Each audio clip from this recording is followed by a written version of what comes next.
നമ്മുടെ ഇന്നത്തെ വ്ലോഗ് നമ്മൾ ചെറിയൊരു ട്രിപ്പ് പോകുന്നുണ്ട്. എങ്ങോട്ടാണെന്നിട്ട് ഗുണ്ടൽപേട്ട്.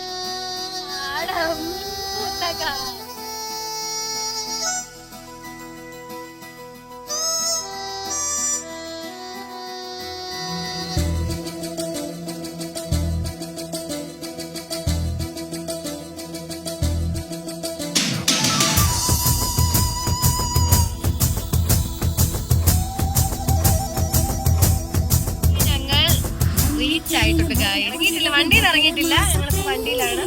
ഇറങ്ങിയിട്ട് എല്ലാ സ്ഥലവും ഫൈനലി ഞങ്ങൾ എത്തി. സൂര്യകാന്തി പാടത്ത്